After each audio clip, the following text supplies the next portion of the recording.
réussir à décrocher de son si cher smartphone et le troquer contre un modèle basique qui, comme dans les années 2000, ne sert qu'à téléphoner. Pas si simple pour les accros que nous sommes devenus. J'ai tout dedans, j'ai mes cours, mes notes. Ah oui, ça, c'est mon grand-père, il avait ça. Tous les SMS, je retiens les listes de cours. Je suis pas prêt à sauter le pas. Il y a ma vie dans ce téléphone. L'utiliser quelques heures, celui-ci, pourquoi pas. Un changement radical qui n'a pas effrayé ce journaliste. Ultra connecté, il a voulu se sevrer des réseaux et faire un geste pour la planète. Il y a 5 mois, il a abandonné son smartphone pour un dumb phone.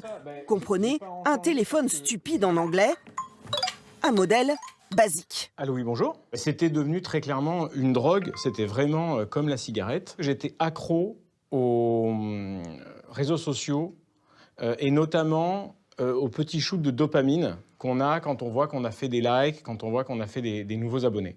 C'était un trouble obsessionnel compulsif. Et maintenant ?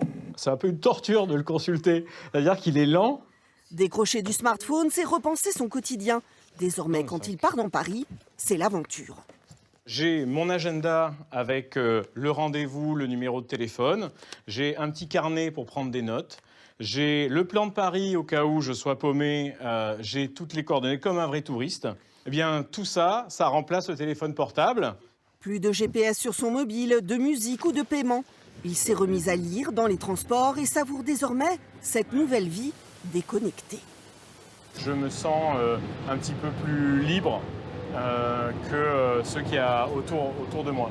Il y a quasiment 99% des gens qui utilisent le trajet en métro pour regarder leur téléphone. Sur les réseaux aussi, J'ai décidé de passer un mois avec un téléphone à clapper. les youtubeurs se lancent le défi de tester ces vieux téléphones durant quelques semaines. Je n'avais que le jeu du serpent. On s'est moqué de moi à la caisse d'un supermarché.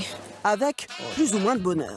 Communiquer avec ce téléphone, c'est une horreur, hein, c'est un vrai cauchemar. Raccrocher avec le style d'un acteur de cinéma. Recharger son téléphone tous les 5 jours. Une détox qui ne nous fait pas perdre forcément toutes nos mauvaises habitudes.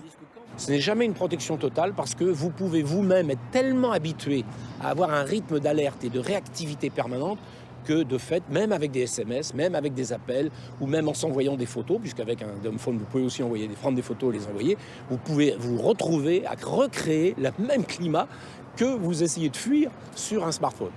Des dumbphones qui, dans cette enseigne, ont fait leur retour avec succès et attirent les seniors comme les plus jeunes.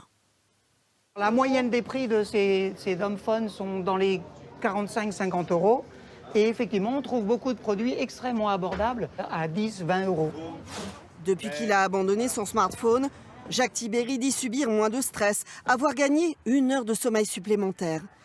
Même ses enfants trouvent quelques avantages à son mobile. Ils me le volent pour jouer à des jeux. Il y a un jeu d'aviation, il y a un jeu de football, qui sont des jeux nuls. Mais je les retrouve souvent comme ça, cachés dans leur lit, avec mon téléphone qui n'a plus de batterie.